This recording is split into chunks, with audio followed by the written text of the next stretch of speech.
Numbers chapter 14. Then all the congregation raised a loud cry, and the people wept that night. And all the people of Israel grumbled against Moses and Aaron. The whole congregation said to them, "Would that we had died in the land of Egypt, or would that we had died in this wilderness. Why is the Lord bringing us into this land to fall by the sword? Our wives and our little ones will become a prey. Would it not be better for us to go back to Egypt?" And they said to one another, "Let us choose a leader and go back to Egypt." Then Moses and Aaron fell on their faces before all the assembly of the congregation of the people of Israel. And Joshua the son of Nun and Caleb the son of Jephunneh, who were among those who had spied out the land, tore their clothes and said to all the congregation of the people of Israel, "The land which we passed through to spy it out is an exceedingly good land. If the Lord delights in us, he will bring us into this land and give it to us, a land that flows with milk and honey. Only do not rebel against the Lord, and do not fear the people of the land, for they are bread for us. Their protection is removed from them, and the Lord is with us. Do not fear them." Then all the congregation said to stone them with stones. But the glory of the Lord appeared at the tent of meeting to all the people of Israel. And the Lord said to Moses, "How long will this people despise me? And how long will they not believe in me, in spite of all the signs that I have done among them? I will strike them with the pestilence and disinherit them, and I will make of you a nation greater and mightier than they."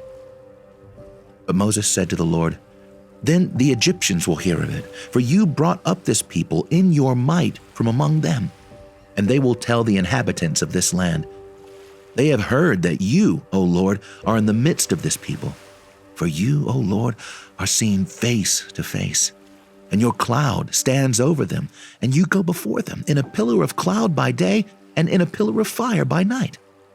Now, if you kill this people as one man, then the nations who have heard your fame will say, "It is because the Lord was not able to bring this people into the land that he swore to give them, that he has killed them in the wilderness.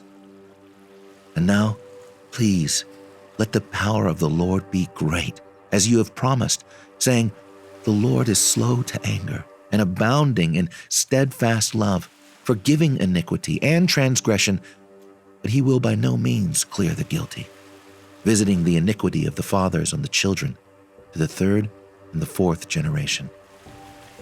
Please pardon the iniquity of this people, according to the greatness of your steadfast love, just as you have forgiven this people from Egypt until now.' Then the Lord said, 'I have pardoned according to your word. But truly, as I live, and as all the earth shall be filled with the glory of the Lord, none of the men who have seen my glory and my signs that I did in Egypt and in the wilderness, and yet have put me to the test these 10 times, and have not obeyed my voice, shall see the land that I swore to give to their fathers. And none of those who despised me shall see it, but my servant Caleb, because he has a different spirit and has followed me fully.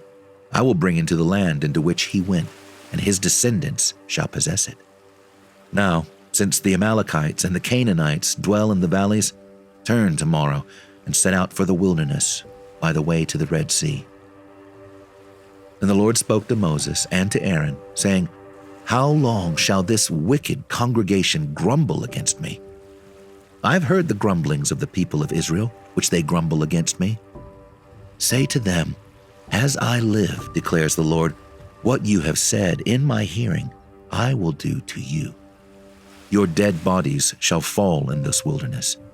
And of all your number listed in the census from 20 years old and upward who have grumbled against me, not one shall come into the land where I swore that I would make you dwell, except Caleb, the son of Jephunneh, and Joshua, the son of Nun. But your little ones, who you said would become a prey, I will bring in, and they shall know the land that you have rejected. But as for you, your dead bodies shall fall in this wilderness. And your children shall be shepherds in the wilderness 40 years, and shall suffer for your faithlessness, until the last of your dead bodies lies in the wilderness. According to the number of the days in which you spied out the land, 40 days, a year for each day, you shall bear your iniquity 40 years, and you shall know my displeasure. I, the Lord, have spoken. Surely this will I do to all this wicked congregation who are gathered together against me. In this wilderness they shall come to a full end, and there they shall die. And the men whom Moses sent to spy out the land, who returned and made all the congregation grumble against him by bringing up a bad report about the land, the men who brought up a bad report of the land died by plague before the Lord. Of those men who went to spy out the land, only Joshua the son of Nun and Caleb the son of Jephunneh remained alive. When Moses told these words to all the people of Israel, the people mourned greatly.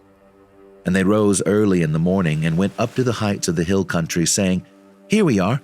We will go up to the place that the Lord has promised, for we have sinned. But Moses said, Why now are you transgressing the command of the Lord, when that will not succeed? Do not go up, for the Lord is not among you, lest you be struck down before your enemies. For there the Amalekites and the Canaanites are facing you, and you shall fall by the sword.